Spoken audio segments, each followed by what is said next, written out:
Assalamualaikum warahmatullahi wabarakatuh. Kembali lagi di channel Radio Horor. Untuk kisah kali ini masih melanjutkan dari kisah yang sebelumnya.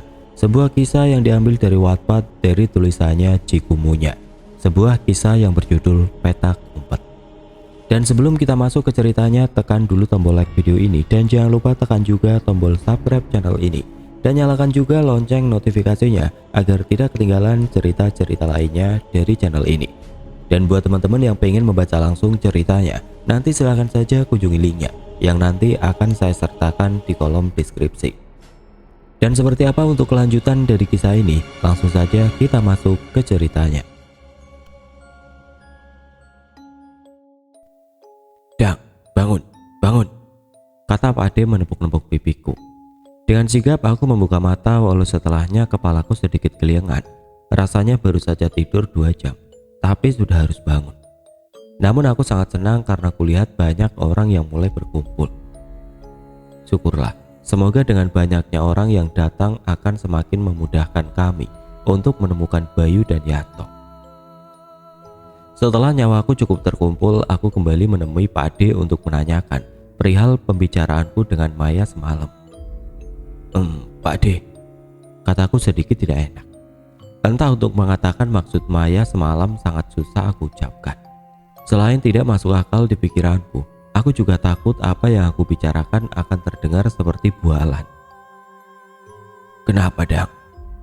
Pak Ade, kemarin ada yang bilang kalau temanku disembunyiin makhluk halus. Terus Pak Ade juga bilang kalau yang mengundang bahaya itu Maya. Kalau yang undang itu penjaganya Maya, apa nggak bisa penjaganya Maya ngebantu kita? Akhirnya aku berhasil mengatakan unek-unekku. Sebelum tadinya aku diam untuk beberapa saat, mencoba menimbang-nimbang tentang apa yang aku katakan. Aku lihat Pak Ade Semo mengerutkan keningnya. Mungkin beliau sedang mencoba mengerti semua hal yang baru saja aku katakan.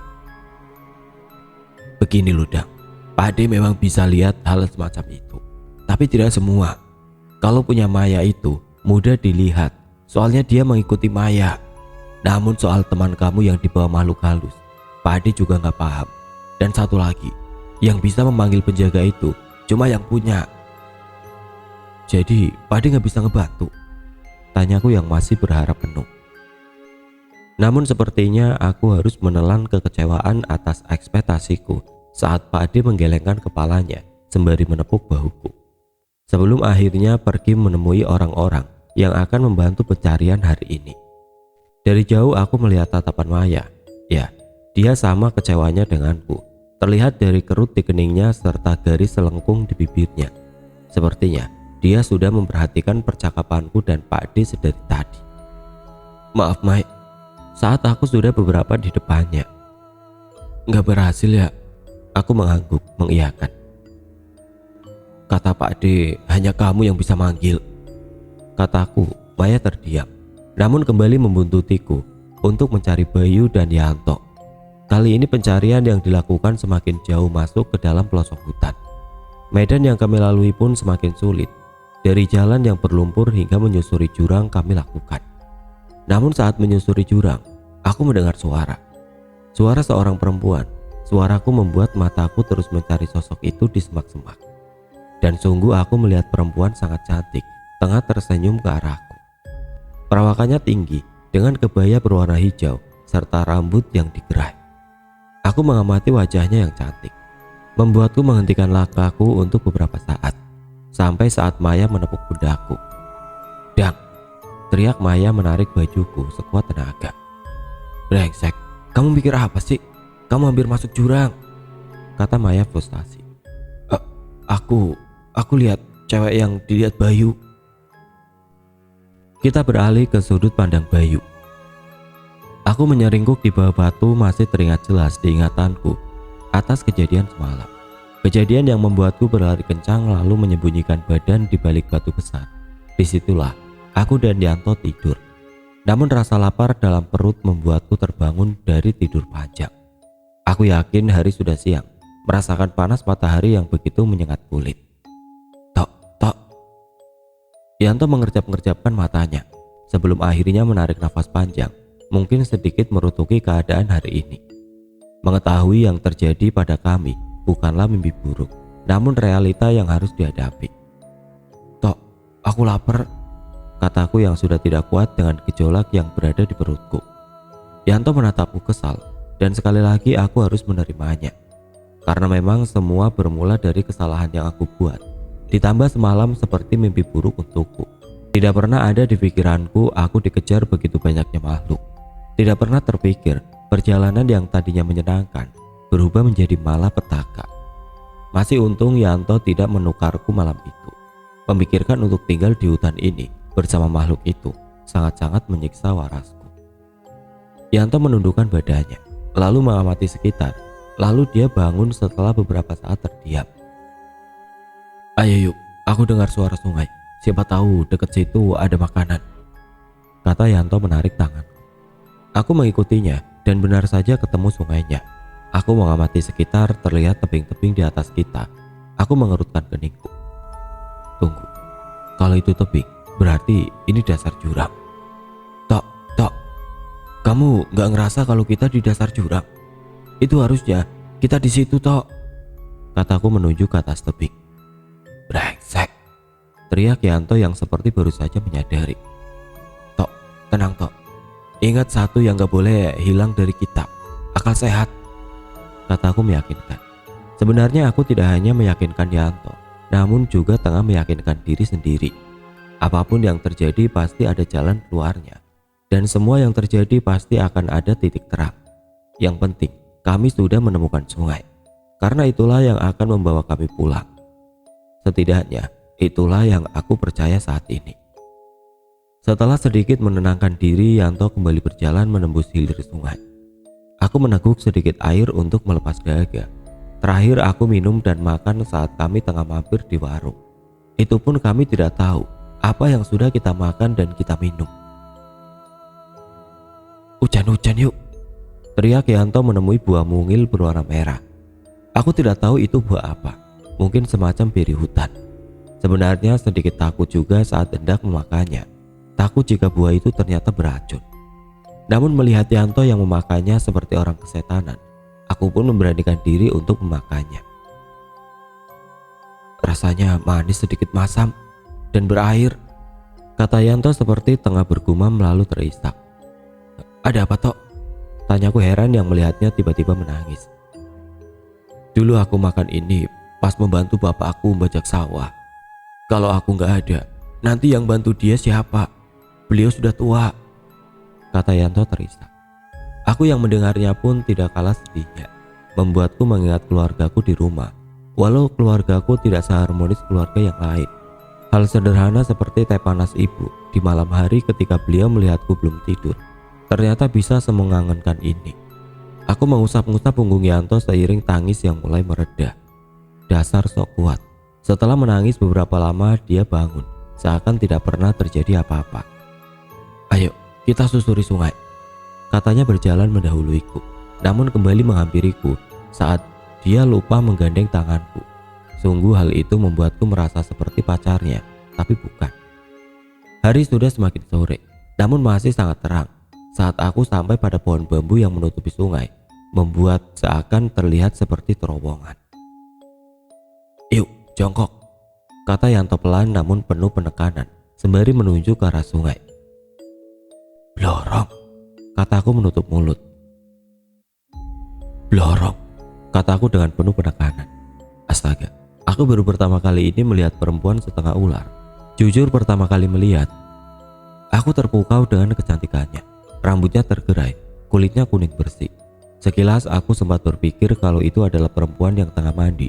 Namun setelah memperhatikan lebih jelas, kulihat separuh badannya ular. Persepsiku yang tadinya terpukau berubah menjadi rasa mengerikan yang amat sangat. Terlebih langit sudah menunjukkan semburat merah yang menandakan sebentar lagi akan gelap. Yanto menarik tanganku. Setelah menempelkan jari telunjuk di bibirnya, memberikan instruksi agar aku tidak bersuara. Aku mengambil arah masuk ke semak-semak, menjauhi hilir sungai, menembus rimbunya rumput dengan masih berjalan berjongkok. Nah, aku membelalakan mataku saat tiba-tiba sosok itu sudah berada di depanku. Aku rasa Yanto lebih terkejut lagi karena dia berjalan di depanku. Tidak ada suara. Yang aku rasakan adalah deru nafas masing-masing antara aku dan Yanto. Tolong, aku dan temanku tidak mengganggu, hanya ingin pulang. Sosok itu semakin mendekat lalu melata melingkari aku dan Yanto. Aku sampai menahan nafasku saat dia mendekatkan wajahnya padaku, membuat sekujur tubuhku bergetar karena ketakutan. Temanmu sudah ditandai, sayang, kalian bukan bagianku, kata sosok itu kembali ke air. Brengsek, umpat Yanto setelah sosok itu pergi, seakan sudah muak dengan segala makhluk yang dilihatnya. Aku mengernyitkan keningku. Bukankah semalam sudah dibahas kalau aku tidak mau tinggal di sini? Dan sudah hilang juga sosok yang menginginkanku. Namun bagaimana mereka bisa tahu kalau aku ditandai? Pertanyaan itu terus bergumul di kepalaku sampai saat Yanto menghentikan langkahnya. Hari sudah gelap, sedang Yanto seperti tengah mencari sesuatu. Kamu dengar gak? Tanya Yanto penasaran. Aku yang mendengar pertanyaan Yanto mencoba untuk lebih peka ke sekitar, mencoba mendengarkan apa yang Yanto dengar. Aku tidak dengar apa-apa, Tok, kataku setelah mengedarkan sekitar untuk beberapa saat. Masa? Aku denger loh, di daerah situ kayaknya, kata Yanto yakin. Aku berpikir sejenak. Kejadian ini seperti mengingatkanku pada pasar gaib yang kami datangi kemarin. Padahal sudah jelas kalau kita mau pulang harus susur sungai kalau mengikuti suara gamelan. Takutnya akan membawa kita semakin jauh dengan jalan pulang. Kayaknya kita susur sungai saja, Tok. Takutnya kita akan semakin jauh dari jalan pulang, kataku meyakinkan. Tapi aku lapar, kata Yanto. Sebenarnya aku juga sama laparnya. Tapi untuk menjauh dari jalan pulang, rasanya aku tidak yakin. Bagus kalau bisa balik ke hilir sungai. Kalau tidak, bisa beneran gak pulang. Udahlah, Tok, kita jalan dulu, nanti pasti ketemu makanan. Kamu gak ngerasain jadi aku, yuk. Coba aja aku gak nyusulin kamu. Aku pasti udah makan, tidur di kasur, lagi ngopi sama teman-temanku, gak di sini. Aku tertegun, keluh. Ada perasaan menyesal di dalam dadaku atas apa yang harus Yanto terima sekarang. Ada perasaan seperti biar aku saja yang di sini, kamu pulang saja. Ada perasaan semacam itu bergumul di dadaku, namun ada keegoisan. Tolong bertahan sedikit saja, aku pengen pulang sama-sama. Entahlah, tidak ada keberanian untuk berdebat, mengetahui semua akar permasalahannya berasal dariku. Semakin kencang aku dan Yanto berlari, semakin banyak pula makhluk yang menyeramkan bermunculan. Bukannya aku ingin melihat, namun sosok-sosok itu terlalu mencolok untuk merenggut fokusku, terlebih pada sosok yang aku benci setengah mati. Ya, sosok perempuan cantik yang aku lihat di semak-semak. Awalnya aku memang melihatnya sebagai perempuan yang cantik, namun saat aku di pondokan, aku sedikit merasa iba. Masih segar diingatanku saat dia berbicara kepadaku mengenai nasibnya yang naas. Aku gak punya teman, selalu merasa kesepian, dan aku senang bisa menemukanmu. Namun kalau temanmu tahu, pasti dia tidak akan suka. Itulah awal mulanya. Namun sayang, Yanto memergokiku, sehingga kalimat itu terpotong dan sangat disayangkan karena kebodohanku. Aku sempat berpikir kalau Yanto membencinya sehingga aku menyembunyikannya. Bahkan aku tidak merasa aneh dengan kalimat itu. Aku menatapnya tajam. Menatap sosok itu dengan segenap amarahku, membuatnya menatapku dengan tidak kalah tajamnya, dan berangsur-angsur berubah menjadi sosok yang sangat mengerikan. Berbaju merah berwajah seram dengan rambut berantakan menjuntai hingga ke mata kaki. Itulah sosok yang tidak diperlihatkan padaku. Munggah, teriak Yanto yang menginstruksikan padaku untuk naik ke atas. Bukan main medan yang kami lewati. Salah-salah jika jatuh, mati sudah aku dan Yanto melihat tebing yang begitu tinggi. Yuk, lihat aku gak bisa pegang tangan kamu. Kamu tahu sendiri medannya seperti apa. Kita sudah sejauh ini, kamu harus pulang bareng aku. Jadi apapun yang kamu lihat, apapun yang kamu rasakan, gak boleh sampai bikin kamu takut, kata Yanto menatapku dengan penuh pengharapan. Aku menganggukkan kepalaku. Apalagi sekarang yang membuatku takut. Aku sangat takut tidak bisa pulang sampai lupa rasanya takut kepada mereka. Yanto mendaki terlebih dahulu, sedang aku mendaki setelah Yanto beberapa senti dariku. saat semua makhluk itu hanya berjarak sejauh jari telunjukku. Disitulah aku mulai mendaki, memijakan batu, menggapai apapun yang bisa digapai. Rumput, tanaman rambat, batu, apapun itu yang bisa membuatku terus naik. Ah! Teriakku saat yang aku gapai adalah ular. Ular bermata merah menyala. Aku menggenggam ular itu, lalu melemparnya ke bawah. Sungguh aku merasakan ular di tanganku. Sisiknya lentur, badan dan matanya yang menyala merah. Sesaat aku berhenti. Badanku gemetar karena takut. Geli dan perasaan lain yang menyaru menjadi satu.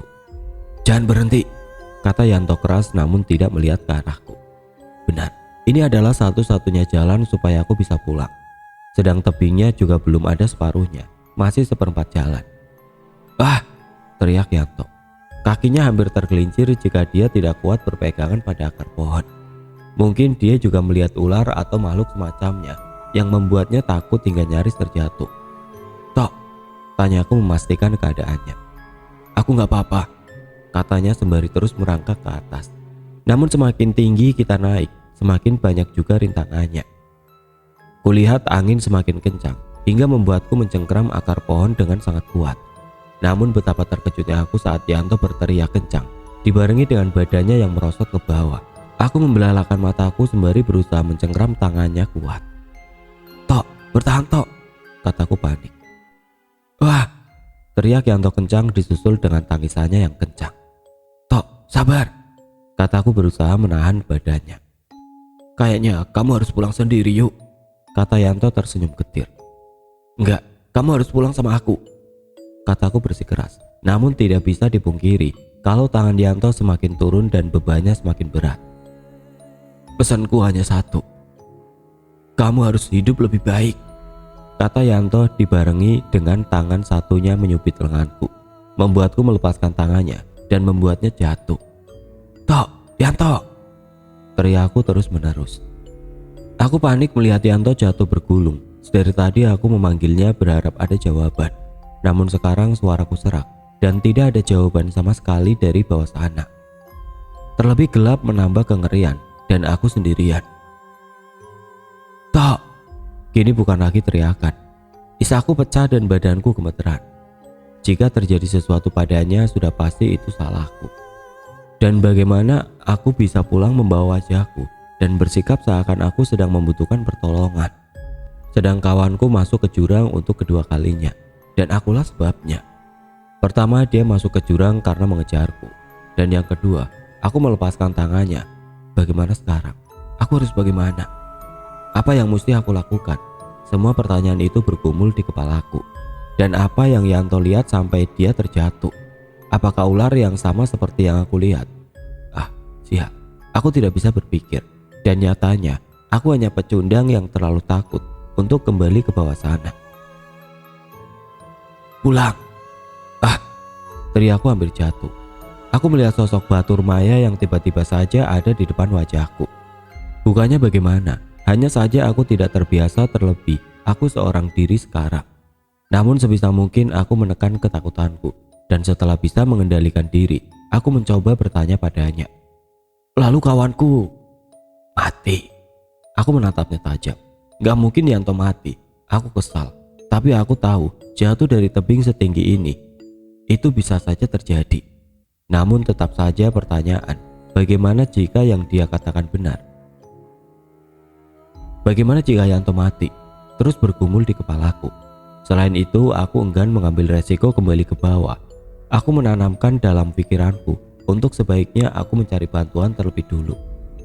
Karena jika aku kembali ke sana, aku akan hilang dan Yanto tidak tertolong. Aku ingin bagaimanapun nanti keadaan Yanto, dia harus pulang. Dengan sisa air mata di pipiku, aku lanjut merangkak dan benar saja. Setelah aku merangkak, aku bertemu dengan dua pohon besar yang aku lewati sebelum aku hilang. Aku tidak menyangka aku bisa ke atas sini sungguh. Tanpa menunggu lama aku melewatinya, menembus rumput, hingga terlihatlah tenda yang hanya berjarak 2 lengan. Namun jantungku kembali berdetak tidak karuan. Takut jika mereka tidak bisa melihatku seperti waktu itu. Untuk beberapa saat aku diam. Aku menarik nafas dalam-dalam, lalu aku enyahkan segala pikiran buruk di kepalaku. Aku tatap sosok yang sudah menunjukkan jalan tadi. Aku melempar senyum ke arahnya sebelum akhirnya sosok itu menghilang di telan kegelapan. Sekali lagi aku menarik nafasku sebelum akhirnya mendekat ke arah tenda. Saat aku mendekat, aku beradu tatap dengan seseorang yang tengah duduk di dekat perapian. Beliau menatapku tidak berkedip, seakan ada yang ganjal dariku. Aku pun tidak bereaksi, seperti antara yakin dan tidak yakin beliau dapat melihatku. Beliau berdiri seperti terpana melihatku. Hal itu membuatku takut dan terpaku. Tidak tahu mesti bereaksi seperti apa. Harusnya bukan kamu yang pulang. Namun belum juga aku hendak mengatakan sesuatu, orang-orang mendekatiku, meraba badanku seakan memastikan ada yang kurang dariku atau tidak. Astaga nak, untunglah kamu bisa pulang. Semua orang bersyukur atas kembalinya aku. Namun aku masih terdiam sembari beradu tatap dengan seseorang itu. Aku ingat beliau adalah Pak Adinya Dadang. Namun apa yang sudah dikatakannya aku sama sekali tidak mengerti. Sempat terbesit di pikiranku, apakah beliau tahu kalau yang ditandai itu bukan Yanto? Entahlah, aku masih sangat shock dengan segala hal yang menimpaku. Juga badan yang merasanya mau patah di setiap sendinya. Ayo, masuk ke tenda agar besok kamu langsung bisa dipulangkan. Pak, tolong kabari pos 1 kalau salah satu dari mereka sudah ditemukan. Aku dituntun untuk memasuki salah satu tenda. Mereka memberiku makan, memberiku minum, namun aku tidak memakannya. Jujur perkataan dari seseorang itu seperti menamparku. Harusnya yang duduk di tenda ini dan makan adalah Yanto, bukan aku. Beralih ke sudut pandang Dadang. Mai, bilang sama aku kalau ini semua tidak seperti yang ada di pikiranku. Bilang sama aku kalau kamu tidak menukar Bayu dengan Yanto. Aku menatap Maya tidak percaya. Memang siang tadi aku mengajaknya menemui seseorang yang aku pikir bisa membantu kita untuk memanggil Batur. Seseorang yang kita temui di pos 1, seorang bapak penunggu warung. Namun aku tidak paham dengan apa yang ada di kepala Maya saat semua ini terjadi. Berawal dari menyiapkan lilin juga dupa untuk memanggil Baturnya, Maya seperti tengah bingung dengan tingkahnya yang terus menggigit kuku. Tadinya aku berpikir kalau hal itu dia lakukan untuk mengusir rasa sedihnya karena kehilangan dua kawan kami. Namun sekarang serasa menjadi jelas kalau semua perilakunya bukan tanpa alasan. Setelah semuanya disediakan, kami mulai pemanggilan dipimpin oleh Bapak Warung. Namun dari sini ada yang ganjal. Maya tidak mau mengatakan keras-keras di depan kami. Dia lebih suka mengatakan di dalam hati. Dan setelah dia memanggil dan deal, ternyata Batur bisa membawa mereka pulang dan minta izin untuk ke belakang dengan membawa satu lilin. Awalnya aku tanya ke Bapak Warung, apa lampu toiletnya mati? Namun belum juga mendengar jawaban dari Bapak Warung, Maya sudah lebih dulu masuk ke dalam. Namun satu yang aku tangkap, dia tidak mahir akting. Karena aku penasaran, aku mengikutinya. Namun aku hanya mendapatkan 2 kalimat, tukar nyawa dan upah sajen. Dan disinilah sekarang dia menatapku terkejut saat dia tahu kalau aku mendengar percakapannya. Jawab pertanyaanku, Mai, kataku pelan namun keras. Maya tidak menjawabku. Dia mulai terisak seakan kalut dan tidak tahu dengan apa yang dia katakan. Maaf Dang, aku sayang sama Bayu. Brak. Tanpa sadar aku menonjok pintu kamar mandi, membuat Maya terduduk sembari memegang telinganya. Yanto itu teman kita, Mai. Bisa-bisanya kamu seperti ini. Yanto hanya ngikutin Bayu. Dia harusnya gak hilang. Kamu harusnya gak setega itu, Mai. Baru kali ini rasanya aku marah yang teramat sangat. Marah sampai hilang semua empati yang ada di diriku. Bahkan aku tidak melihat Maya sebagai perempuan. Aku hanya melihatnya sebagai seseorang yang tega memberikan temannya ke makhluk mengerikan itu. Harusnya kita bisa ambil jalan tengah, Mai. Bukannya mengorbankan salah satu di antara kita. Kataku meninggalkan Maya yang terungkup. Mungkin kaget atas sikapku atau merasa bersalah dengan pilihan yang dia buat. Aku harap dia merasakan opsi yang kedua, merasa bersalah dengan keputusan yang dia buat. Aku mengambil tasku ingin kembali ke Lembah Kidang. Namun suara dari Bapak Warung menghentikanku. Oh, Bayu sudah ditemukan. Ya, nanti saya sampaikan ke pusat agar orang tuanya segera menjemput. Bahkan aku sangat kesal saat Bayu ditemukan. Betapa aku kangen kamu, Tok.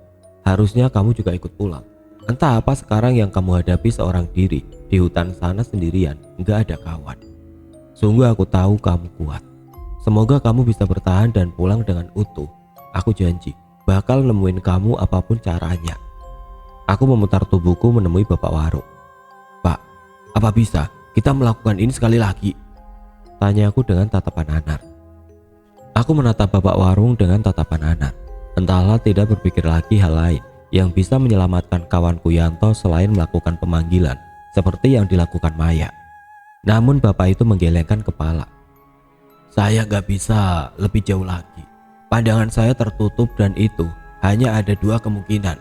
Kawanmu mati atau kawanmu sekarat. Semoga yang terjadi opsi kedua, kata Bapak itu. Aku mengacak rambutku kasar. Berulang kali aku memukul meja tanpa bisa aku kontrol. Sungguh pernyataan yang baru saja aku dengar menambah sesak dadaku. Bagaimana tidak? Kawan yang sangat dekat kini entah bagaimana keadaannya. Jika benar dia sekarat, bagaimana juga cara untuk menyelamatkannya? Mengingat dia disembunyikan oleh makhluk biadab itu. Duh Gusti, bagaimana sekarang? Dang! Maya memanggilku dengan matanya yang sembab. Baguslah dia menangis. Setidaknya dia tahu betapa kejamnya dia pada kawannya sendiri. Bukan gitu Dang maksudku. Lalu apa yang kamu maksud? Aku sempat berpikir, kamu yang paling keras mencari cara untuk mencari teman kita. Teman kamu, temanku. Tapi apa Mai? Kamu hanya mencari anak yang kamu suka, lalu membuang anak yang mati-matian menyelamatin anak yang kamu suka itu. Aku mengatakan semua itu tanpa aku filter. Jangankan melukai hatinya, bahkan aku ingin seantero dunia tahu kalau aku sedang berduka. Betapa aku tidak suka dengan caranya yang membahayakan kawanku Yanto. Mungkin terdengar seperti mendapatkan kambing hitam. Mengetahui akulah yang mengajak mereka ke sini dan akulah yang patut disalahkan dari awal. Namun entahlah, mengorbankan salah satu di antara kami menurutku perlakuan yang sangat kejam. Aku gak ngelakuin ini tanpa alasan, Dang. Memang aku sayang sama Bayu. Bahkan apapun bisa aku lakukan asal dia selamat, kata Maya tajam. Baguslah, sekarang dia selamat.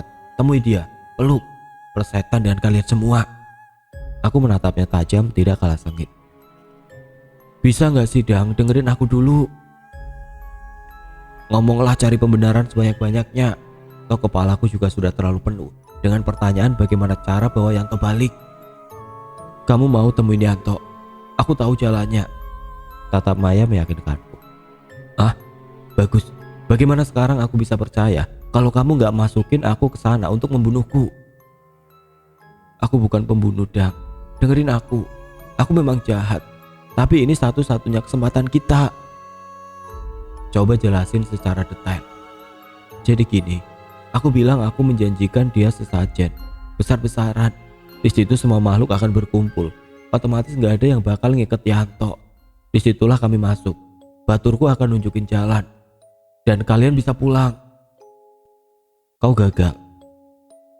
Kamu tetap bisa pulang walau itu sulit. Tapi Yanto, dia akan tetap di sana.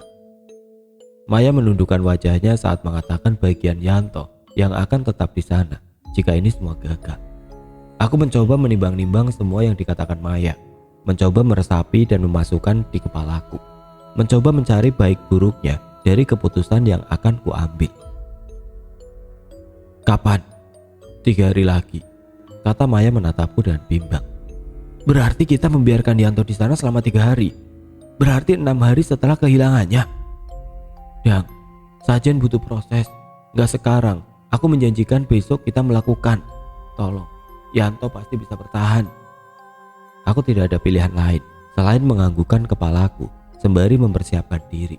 Apapun yang kamu lakukan, kamu masih terlihat jahat di mataku, Mai, kataku pelan. Persepsimu akan berubah saat Yanto ketemu Dang. Kita beralih ke sudut pandang Yanto. Aku mengerjap-ngerjapkan mataku sebisa mungkin meraup sadar. Setelahnya menengadah ke langit. Apa aku sudah mati? Rasanya seluruh badanku susah untuk digerakkan. Juga sakit di setiap sendiku. Tanyaku pada butiran sinar di langit yang makin lama makin terang, menandakan Sebentar lagi pagi akan datang. Aku kira aku sudah mati, sampai berpesan pada Bayu untuk hidup lebih baik dariku. Nyatanya walau aku masih di sini, aku masih bernafas, masih bisa merasakan sakit, juga tidak melayang di udara seperti orang-orang mati yang aku lihat di film-film. Bukankah aku harus bersyukur? Bukankah Tuhan sedang berbaik hati padaku? Namun entahlah, aku sangat lelah. Hari demi hari seperti tidak ada habisnya, berputar-putar di tempat yang sama. Terlebih Bayu sudah pulang. Pastilah dia bilang aku tidak selamat, dan bisa jadi orang-orang tidak akan mencariku. Sedang keadaan semakin buruk karena rasa lapar yang aku rasakan, haus, juga depresi ringan. Ingin mati saja rasanya. Aku meraba kakiku. "Wah!" teriakku, lalu melihat warna merah menempel di tanganku. Sial, pasti tulang keringku tergores sesuatu. Jangankan untuk menekuk, bergerak sedikit saja sakitnya luar biasa. Untuk memastikan, aku meraba badanku, memastikan bagian mana saja yang terluka. Namun untunglah hanya kakiku yang tergores, sisanya hanya sedikit lebam. Sedikit bersyukur, karena setidaknya aku bisa bertahan beberapa hari.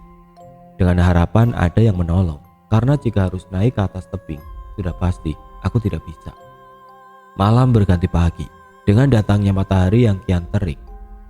Jujur, tadinya lukaku tidak sengilu itu, sampai sesuatu seperti menjilati lukaku, memberikan nuansa ngilu yang teramat sangat. Sial. "Jauh-jauh," kataku dengan degup jantung yang teramat sangat. Bagaimana tidak, aku melihat sesuatu yang besar berwarna putih dengan garis hitam di badannya. Karnivora, nya, wis, kataku panik. Sepertinya aku akan tamat. Macan itu melihatku terus-menerus, menatapku dengan tatapan ingin menerkamku. Yang menolong harus ditolong. Aku membelalakan mataku. "Bisa ngomong, kamu bisa ngomong." Siluman." Aku menutup wajahku, tidak bisa bergerak, terluka parah dan di depanku ada siluman yang menyerupai macan. Dibanding macan biasanya, besarnya bahkan hampir 3 kali lipat. Sangat besar dan menyeramkan. Jika dia memakanku, pasti hanya bisa mengisi separuh perutnya. Namun saat aku membuka tangan, kulihat dia sudah pergi. Hal itu membuatku bingung, apa maksud dari pertolongannya. Jika dia menolong, harusnya dia meminta apapun dariku. Karena saat dia tidak meminta apapun, hal itu malah membuatku takut dan terus menerka-nerka. Di seperempat siang aku mendudukan badanku, merasakan gemuruh di perutku yang menuntut sesuatu untuk dimakan. Dan anehnya saat aku melihat bekas sobekan celanaku, terdapat luka yang mengering. Luka yang aku tahu benar, saat aku menyentuhnya, luka itu masih menganga dan kini sudah rapat. Entah harus merasa senang atau merasa bingung dengan kejadian yang aku alami ini. Yang pasti ini menjadi jauh lebih mudah saat aku bisa berjalan. Aku kembali menatap pada tebing. Masih ada sisa tanah yang longsor karena tidak kuat menahan beban tubuhku. Masih terekam jelas hal yang membuatku kaget setengah mati hingga terjatuh. Kepala dari batur maya yang tiba-tiba menyembul dari balik tanah. Aku menarik nafas panjang sembari berharap semoga yang terjadi padaku bukan seperti yang aku pikirkan. Semoga.